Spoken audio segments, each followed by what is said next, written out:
Hi everyone, welcome to my YouTube channel. ಇವತ್ತಿನ ಮುದ್ದು ಸೊಸೆ ಧಾರಾವಾಹಿ ಏನಾಗುತ್ತಂತ ನೋಡ್ಕೊಂಬರೋಣ ಬನ್ನಿ. ಸಂಚಿಕೆ ಶುರುವಿನಲ್ಲಿ ವಿದ್ಯನಿಗೆ ವಿನಂತಿ ಕೇಳ್ತಾರೆ. ಸರಿ, ಮನೆ ಒಳಗಡೆ ಬಂದಿದ್ದು ನೀನಾ ಅಂತ ಕೇಳ್ತಾರೆ. ಹೌದು ನಾನೇ, ಯಾಕೆ ಅಂತ ವಿದ್ಯೆ ಹೇಳ್ತಾರೆ. ನಮ್ಮ ಮನೆ ಒಳಗೆ ನೀನು ಯಾಕೆ ಬಂದಿದ್ದೆ ಅಂತ ಸಾವಿತ್ರಿ ಅವ್ರು ಕೇಳ್ತಾರೆ. ಅಲ್ಲ, ಮನೆ ಒಳಗಡೆ ನಾನು ಯಾಕೆ ಬಂದೆ, ಯಾಕೆ ಹೋದೆ ಅಂತ ಕೋರ್ಟು ನಿಮ್ತಾವ್ ಹೇಳು ಅಂತ ನನಗೆ ಹೇಳಿಲ್ಲ. ಅಷ್ಟಕ್ಕೆ ನಾನು ಮನ್ಸು ಮಾಡಿದರೆ ಈ ಕ್ಷಣದಿಂದನೇ ಅಟ್ಟಿ ಒಳಗೆ ಬರ್ಬೋದು, ಬರ್ಲೆ ಅಂತ ವಿದ್ಯೆ ಕೇಳ್ತಾರೆ. ಸಾವಿತ್ರಿ ಹೇಳ್ತಾರೆ, ಅಯ್ಯಯ್ಯೋ ಅಂತ ಕೆಲಸ ಮಾತ್ರ ಮಾಡ್ಬಿಟ್ಟಿಯಾ? ಅದೇನು ಓದ್ತಾ ಇದ್ದೀನಿ ಅಂತ ಹೇಳ್ದಲ್ಲ, ಓದು ನೋಡು. ಅನ್ಮ್ಯಾಕೆ ರಾತ್ರಿ ಹೊತ್ತಿಲೆಲ್ಲ ತಿರುಗಾಡ್ಬೇಡ. ಮೊದ್ಲೇ ಮಾದೇವಕ್ಕ ಬೇರೆ ಹೋದ್ವಾರ ಸತ್ತೋಗೋಳೆ. ನೋಡ್ದವ್ರೆಲ್ಲ ದೆವ್ವಗಿವಾಗಿ ಬಂದ್ಬಿಟ್ಟಿದ್ದಾಳೇನಂತ ಅನ್ಕೊಂಡ್ಬಿಡ್ತವ್ರೆ. ಬಾರೆ, ಅವ್ರೇನಾರ ಮಾಡ್ಕೊಂಡ್ಲಿ ಅಂತ ಹೇಳಿ ವಿನಂತಿ ಸಾವಿತ್ರಿ ಅಲ್ಲಿಂದ ಹೊರಟೋಗ್ಬಿಡ್ತಾರೆ. ಈ ಕಡೆ ನೋಡಿದ್ರೆ ಕಣ್ಮಣಿ ಹಾಗೆ ರಾಕೇಶ್ ಅವ್ರು ಬಚ್ಚಿಟ್ಕೊಂಡಿರ್ತಾರೆ. ಅವ್ರು ಹೋದ್ರು, ನೀವು ಎದ್ದೇಳಿ ಅಂತ ಹೇಳ್ತಾರೆ ವಿದ್ಯಾನ ಕೈಗೆ ಸಿಗಾಕೊಂಡ್ಬಿಟ್ಟಿದ್ದೀನಲ್ಲ ಅಂತ ಕಣ್ಮಣಿ ಹಾಗೆ ರಾಕೇಶ್ ಅವರು ತುಂಬಾ ಹೆದರ್ಕೊಂಡಿರ್ತಾರೆ. ಏನಣ್ಣ ಇದು ಅಂತ ರಾಕೇಶ್ ಅವ್ರಿಗೆ ವಿದ್ಯೆ ಕೇಳ್ತಾರೆ. ಅದು ನಾವಿಬ್ರು ಒಬ್ರನ್ನೊಬ್ರು ತುಂಬಾ ಪ್ರೀತಿ ಮಾಡ್ತಾ ಇದೀವಿ ಅಂತ ರಾಕೇಶ್ ಹೇಳ್ತಾರೆ. ಹಂಗಂತ ಹಿಂಗ್ ಕದ್ದು ಮುಚ್ಚಿ ನಾನ್ ನಿನಗೆ ಹೇಳ್ಬೋದಣ್ಣ, ಆದ್ರೆ ಕೆಲವರಿಗೆ ನನ್ನ ಬುದ್ಧಿ ಹೇಳೋದಿಕ್ಕಾಗಕ್ಕಿಲ್ಲ.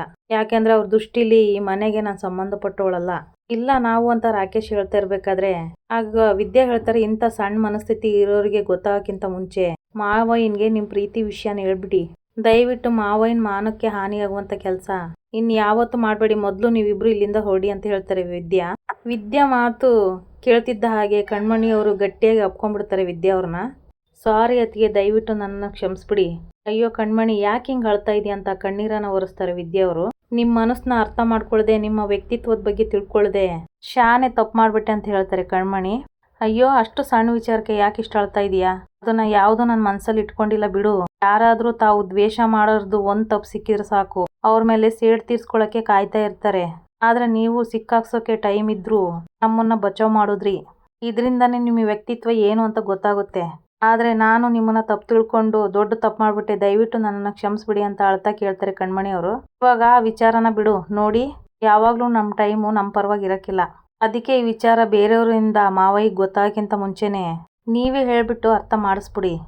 ಮೊದಲು ನೀವಿಬ್ರು ಇಲ್ಲಿಂದ ಹೋಗಿ ಅಂತ ಹೇಳ್ತಾರೆ ವಿದ್ಯಾ.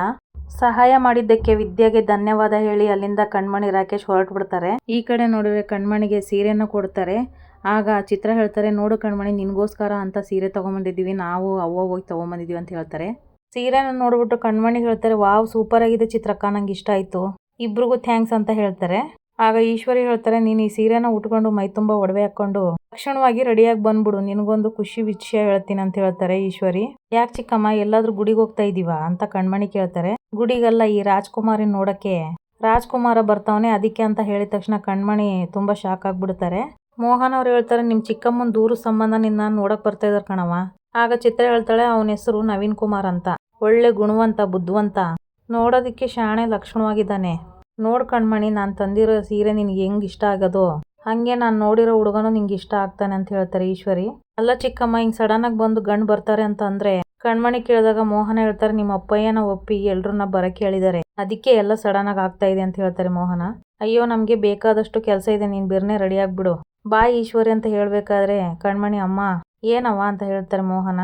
ಅವ್ವ, ನಾನು ನಿಂತವ್ ಮಾತಾಡ್ಬೇಕು, ಅದು ನನ್ಗೆ ಮದ್ವೆ ಅಂತ ಕಣ್ಮಣಿ ಹೇಳ್ತಾ ಇರ್ಬೇಕಾದ್ರೆ ಈಶ್ವರಿ ಅವರು ಅಡ್ಡ ಹಾಕ್ಬಿಡ್ತಾರೆ. ಅಕ್ಕ ಆಮೇಲೆ ಮಾತಾಡೋದ್ರಾಯ್ತು ಬಾ ಅಂತ ಹೇಳ್ತಾರೆ. ನೋಡು, ಅವ್ರು ಬರೋ ಹೊತ್ತಾಯ್ತು, ಚಂಪಾನ ಚಿತ್ರ ನಿನಗೆ ಸಹಾಯ ಮಾಡ್ತಾರೆ. ಚಿತ್ರ ಬಾರ ಹೋಗೋಣ ಅಂತ ಅಲ್ಲಿಂದ ಹೊರಡ್ತಾರೆ. ನೋಡಿ, ಹಿಂಗ್ ಮಾತಾಡ್ತಾ ನಿಂತ್ರೆ ನಿಮ್ಮ ಅಪ್ಪ ಬೈತಾರೆ, ಬಿರ್ನೆ ರೆಡಿ ಆಗ್ಬಿಡು ಅಂತ ಹೇಳಿ ಮೋಹನ್ ಅವರು ಹೋಗ್ಬಿಡ್ತಾರೆ. ಕಣ್ಮಣಿ ನೋಡಿದ್ರೆ ನಾನು ಹೇಳೋದನ್ನ ಯಾರು ಕೇಳಿಸ್ಕೊಂತ ಇಲ್ವಲ್ಲ, ನಾನು ಏನ್ ಮಾಡ್ಲಿ ಅಂತ ಕೂತ್ಕೊಂಡ್ಬಿಡ್ತಾರೆ. ಈ ಕಡೆ ನೋಡಿದ್ರೆ ರಾಕೇಶ್ ಅವರು ಕಾರ್ ವಾಶ್ ಮಾಡ್ತಾ ಇರ್ತಾರೆ. ಅಷ್ಟರಲ್ಲಿ ಈಶ್ವರಿ ಅವರು ಬಂದು ದುಡ್ಡನ್ನ ಕೊಡ್ತಾರೆ. ನೋಡಿ, ಇದರಲ್ಲಿ 10,000 ಇದೆ, ನೋಡು, ಇದನ್ನ ತಗೊಂಡೋಗಿ ಮಾರ್ಕೆಟಿಗೆ ಹೋಗಿ ಹಣ್ಣು ವಿಳ್ಯದಲ್ಲೇ ಸ್ವೀಟ್ಸ್ ಎಲ್ಲ ತಗೊಂಡು ತಗಮ್ಮ ಅಂತ ಹೇಳ್ತಾರೆ. ಚಿತ್ರ ಇನ್ನೇನಾದ್ರೂ ಬೇಕೇನವ ಅಂತ ಕೇಳ್ತಾರೆ ಈಶ್ವರಿ. ಅದೇ ಕಣವ, ಎಲ್ರು ಮುಡ್ಕೊಳಕ್ಕೆ ಹೂವು ಬೇಕಲ್ಲ, ಅದನ್ನೂ ಹೇಳ್ಬಿಡು ಅಂತ ಹೇಳ್ತಾರೆ ಚಿತ್ರ. ಲೇ ರಾಕೇಶ, ಮಲ್ಗೆ ಹೂವು ದಿಂಡು ಬರುತ್ತಲ್ಲ, ಅದನ್ನ ತಗೊಂಬಾರೋ, ದುಡ್ಡು ಸಾಲದೆ ಹೋದ್ರೆ ಫೋನ್ ಮಾಡುವಂತ ಈಶ್ವರಿ ಹೇಳಿದಾಗ ಸರಿಯವ್ವ ಅಂತ ಹೇಳ್ತಾರೆ ರಾಕೇಶ್ ಅವರು.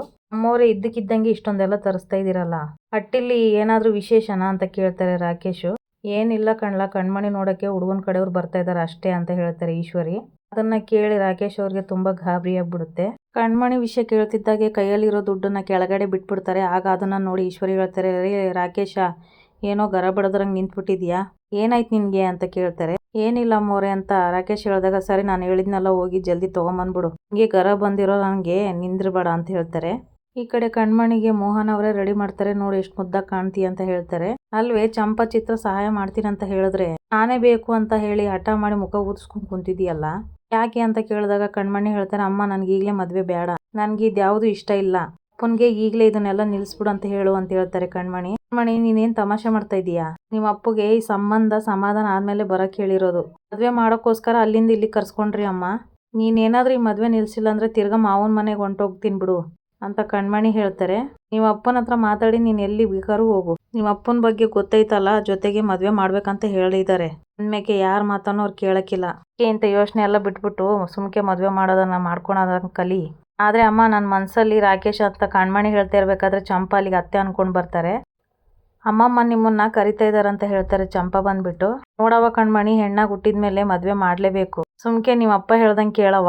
ಮೋಹನ್ ಅವ್ರು ಹೇಳ್ಬಿಟ್ಟು ಅಲ್ಲಿಂದ ಹೊಟ್ಬಿಡ್ತಾರೆ. ಆಗ ತುಂಬಾ ಬೇಜಾರು ಮಾಡ್ಕೊಂತಾರೆ ಕಣ್ಮಣಿ ಅವರು. ಈ ಕಡೆ ನೋಡಿದ್ರೆ ಗಂಡಿನ ಕಡೆಯವ್ರು ಬಂದಿರ್ತಾರೆ. ಆಗ ಗೌಡ್ರೆ ನಾನು ಅಂತ ಪರಿಚಯ ಮಾಡ್ಕೋಬೇಕಾದ್ರೆ ಅದ್ರ ಬಗ್ಗೆ ಅಗತ್ಯ ಇಲ್ಲ ಬಿಡಿ, ಈಶ್ವರಿ ನನಗೆಲ್ಲ ಹೇಳಿದಾಳೆ. ವಿನಂತಿ ಹುಡುಗನ ನೋಡ್ಬಿಟ್ಟು ಹೇಳ್ತಾರೆ, ಅವ್ವ ನೀನ್ ನೋಡಿರೋ ಹುಡುಗಕ್ಕಿಂತ ಇದೇ ಹುಡುಗ ಚೆನ್ನಾಗಿದ್ದಾನ ಅನ್ಸುತ್ತೆ. ಸಾವಿತ್ರಿ ಹೇಳ್ತಾರೆ, ಚಂದ ಹಿಡ್ಕೊಂಡೇನು ಕುಡಿಯೋಕ್ಕಾಗುತ್ತೇನೆ, ನೀನು ಹೊಸಿ ಸುಮ್ಕೆ ನಿಂತ್ಕೊ ಅಂತ ಹೇಳ್ತಾರೆ. ಮುಖ ನೋಡು ಒಳ್ಳೆ ಬಿಳಿ ಜಿರ್ಲೆ ಇದ್ದಂಗ ಅವನೇ ಅಂತ ಸಾವಿತ್ರಿ ಹೇಳ್ತಾರೆ. ಮತ್ತೆ ಇನ್ಯಾಕ್ ತಡ, ಹುಡುಗಿನ ಕರ್ಸ್ಬಿಟ್ರೆ ಮುಂದಿನ ಕಾರ್ಯ ಮಾಡ್ಬೋದಲ್ವೇ ಅಂತ ಹೇಳ್ತಾರೆ ಬಂದಿರೋ ಬೀಗರು. ಈ ಕಡೆ ನೋಡಿರೋ ರಾಕೇಶ್ ತುಂಬಾ ಬೇಜಾರು ಮಾಡ್ಕೊಂಡಿರ್ತಾರೆ. ಮತ್ತೊಂದ್ ಕಡೆ ನೋಡಿದ್ರೆ ಚಂಪಾ ಹಾಗೆ ಮೋಹನ ಅವರು ಕಣ್ಮಣಿನ ರೆಡಿ ಮಾಡ್ಕೊಂಡು ಹುಡುಗನ್ ನೋಡೋದಿಕ್ಕೆ ಅಂತ ಜ್ಯೂಸ್ ತಗೊಂಡ್ ಕರ್ಕೊಂಡ್ಬರ್ತಾರೆ. ಬಂದಿರೋ ಎಲ್ರಿಗೂ ಜ್ಯೂಸನ್ನ ಕೊಡ್ತಾರೆ ಕಣ್ಮಣಿ ಅವರು. ಹುಡುಗ ನೋಡಿದ್ರೆ ಕಣ್ಮಣಿನ ಹಾಗೆ ನೋಡ್ತಾ ಇದ್ಬಿಡ್ತಾರೆ. ಜ್ಯೂಸ್ನ ಕೊಟ್ಬಿಟ್ಟು ರಾಕೇಶ್ ಅವ್ರನ್ನ ಹಾಗೆ ನೋಡ್ತಾ ನಿಂತ್ಬಿಡ್ತಾರೆ. ಕಣ್ಮಣಿ ಅವರು ಒಬ್ರಿಗೊಬ್ರು ತನ್ನ ಮನ್ಸಲ್ಲಿ ಇರೋದು ಮನೆಯವ್ರ ಮುಂದೆ ಹೇಳಕ್ಕಾಗದೆ ಒದ್ದಾಡ್ತಾ ಇರ್ತಾರೆ. ಹುಡುಗನ್ ತಂದೆ ಹೇಳ್ತಾರೆ, ಕಣ್ಸನ್ನೆಯಲ್ಲಿ ನಿನ್ ಹುಡುಗಿ ಇಷ್ಟ ಆಗಿದ್ದಾಳಂತ ಕೇಳಿದಾಗ ಹುಡುಗ ಹ್ಞೂ ಅಂತ ಹೇಳ್ತಾರೆ. ಏನ್ ಗೌಡ್ರೆ, ನನ್ನ ಬಗ್ಗೆ ನಿಮ್ಗೆಲ್ಲ ಗೊತ್ತಿರೋದ್ರಿಂದ ನೇರವಾಗಿ ವಿಷಯಕ್ಕೆ ಬಂದ್ಬಿಡ್ತೀನಿ, ನಮ್ಗೆ ಹುಡುಗಿ ಅಂತೂ ಇಷ್ಟ ಆಗಿದ್ದಾಳೆ, ಇನ್ನೇನ್ ಮತ್ತೆ ತಡ ಯಾಕೆ, ಒಬ್ರಿಗೊಬ್ರು ತಾಂಬೂಲ ಬದಲಾಯಿಸ್ಕೊಂಡ್ಬಿಡೋಣ ಅಂತ ಹೇಳಿ ತಾಂಬೂಲನ ಬದಲಾಯಿಸ್ಕೊತಾರೆ. ಸಾವಿತ್ರಿ ನೋಡ್ಬಿಟ್ಟು ಇಷ್ಟು ಬೇಗ ಮದುವೆ ಎಲ್ಲ ಇಟ್ಕೊಂಡ್ಬಿಟ್ಟಿದ್ದೀರಾ ತಾಂಬೂಲ ಬದಲಾಯಿಸ್ಕೊಂಡು ಅಂತ ಕೇಳಿದಾಗ ಈಶ್ವರಿ ಹೇಳ್ತಾರೆ, ಸಾವಿತ್ರಿ ಸುಮ್ಮನೆ ಹೇಳಿದಾರ ಶುಭಸ್ತೆ ಶೀಘ್ರಂ ಅಂತ, ಆಗೋದು ನಡೀತಾ ಇರಲಿ ಬಿಡಿ ಅಂತ ಹೇಳ್ತಾರೆ. ಮದುವೆನೂ ಜಲ್ದಿ ಫಿಕ್ಸ್ ಆಗ್ಬಿಡುತ್ತಲ್ಲ ಅಂತ ಅಂದ್ಬಿಟ್ಟು ಕಣ್ಮಣಿ ತುಂಬಾ ಬೇಜಾರು ಮಾಡ್ಕೊಂಡಿರ್ತಾರೆ. ಹುಡುಗನ ಕಡೆ ತಂದೆ ಹೇಳ್ತಾರೆ, ನಮ್ಮ ಮಹಾಲಕ್ಷ್ಮಿನ ಉಟ್ಟು ಬಟ್ಟೆಲಿ ಕಳ್ಸಿದ್ರೆ ನಾವು ಆರಾಮಾಗಿ ಮನೆ ತುಂಬಿಸ್ಕೊಂತೀವಿ ನೋಡಿ, ಇದರಲ್ಲಿ ನಿಮ್ಮ ದೊಡ್ಡತನ ತೋರಿಸುತ್ತೆ, ಹಂಗನ್ಬಿಟ್ಟು ನನ್ನ ಮಗಳನ್ನ ಹಂಗೆ ಕಳ್ಸೋಕ್ಕಾಗುತ್ತೆಯೇ, ಅಳಿಯಂದ್ರೆ ಒಂದು ಕಾರ್ ಕೊಡಿಸ್ತೀನಿ, ಜೊತೆಗೆ ನನ್ನ ಮಗಳ ಹೆಸರಲ್ಲಿ 5 ಕೋಟಿ ದುಡ್ಡನ್ನ ಡೆಪಾಸಿಟ್ ಇಟ್ಟಿದ್ದೀನಿ, ಇನ್ನೂ ಏನಾದರೂ ಬೇಕಾದರೂ ಕೇಳಿ, ನನ್ನ ಮಗಳಿಗೋಸ್ಕರ ಅಷ್ಟು ಮಾಡಲ್ವೇ ಅಂತ ಹೇಳ್ತಾರೆ ಶಿವರಾಮೇಗೌಡರು. ಇದೇನೇ ಇದು, ನಮ್ಮ ಅಣ್ಣ ಹಿಂಗೆ ಕೊಟ್ರೆ ಈಶ್ವರಿ ಕೋಟಿಗಟ್ಟಲೆ ದುಡ್ಡು ಮಾಡ್ಕೊಂಡ್ಬಿಡ್ತಾಳೆ ಅಂತ ವಿನಂತಿಗೆ ಹೇಳ್ತಾರೆ ಸಾವಿತ್ರಿ. ನೆನ್ಸ್ಕೊಂಡ್ರೆ ಹೊಟ್ಟೆ ಉರಿದು ಬೆಂಕಿ ಐತೈತಿ. ಏನವ್ವ ಕಣ್ಮಣಿ, ನಿನಗೂ ಸಂತೋಷ ತಾನೆ ಅಂತ ಗೋವಿಂದ ಕೇಳ್ತಾರೆ. ಸರಿ ನಾವಿನ್ನ ಹೋಗ್ಬಿಟ್ಟು ಬರ್ತೀವಿ ಅಂತ ಬಂದಿರೋ ಬೀಗರು ಹೋಗ್ಬಿಡ್ತಾರೆ. ಅಯ್ಯೋ ನನಗೇನೋ ಹುಡುಗ ಹೊಸಿ ಮೆದು ಅಂತ ಅನಿಸ್ತದೆ ಅಂತ ಹೇಳ್ತಾರೆ ಸಾವಿತ್ರಿ. ನಾನ್ ನೋಡಿದ ಹುಡುಗ ತುಂಬಾ ಚುರುಕಾಗಿದ್ದ. ಲೇ ಸಾವಿತ್ರಿ, ಎಲ್ಲರೂ ಒಪ್ಪಿಗೆ ತಗೊಂಡು ಮದ್ವೆ ದಿನ ಗೊತ್ತು ಮಾಡಿದ್ಮ್ಯಾಕೆ ಅದೇನ್ ಮಾತು ಅಂತ ಆಡ್ತೀಯ, ಸುಮ್ಕೆ ಕುತ್ಕೊಳ್ಳಿ ಅಂತ ಹೇಳ್ತಾರೆ ಭದ್ರಾ ಅಜ್ಜಿ. ಕಂಡಿದ್ದು ಕಂಡಂಗೆ ಹೇಳಿದ್ರೆ ಕೆಂಡದಂತ ಕೋಪ ಅಂತೆ, ಏನಾದ್ರೂ ಮಾಡ್ಕೊಳ್ಳಿ ವಿನಂತಿ ಬಾರೆ ಅಂತ ಹೇಳಿ ಹೊರಟ್ಬಿಡ್ತಾರೆ ಸಾವಿತ್ರಿ ಅವರು. ಈ ಕಡೆ ನೋಡಿದ್ರೆ ಈಶ್ವರಿ ಕುತಂತ್ರ ಫಲಿಸ್ತು ಅಂತ ತುಂಬಾ ಮಂದೊಳಗೆ ಖುಷಿಯಾಗಿದ್ರೆ ರಾಕೇಶ್ ಹಾಗೆ ಕಣ್ಮಣಿ ತುಂಬಾ ಬೇಜಾರು ಮಾಡ್ಕೊಂಡಿರ್ತಾರೆ. ಇಲ್ಲಿಗೆ ಸಂಚಿಕೆ ಮುಗಿತೆ. ಯಾರೆಲ್ಲ ನನ್ನ ಚಾನಲ್ ನೋಡ್ತಿದ್ರು ದಯವಿಟ್ಟು ಸಬ್ಸ್ಕ್ರೈಬ್ ಮಾಡ್ಕೊಳ್ಳಿ, ಹಾಗೆ ಒಂದು ಲೈಕ್ ಶೇರ್ ಮಾಡಿ. ವಿಡಿಯೋ ನೋಡಿದ್ದಕ್ಕಾಗಿ ಧನ್ಯವಾದಗಳು.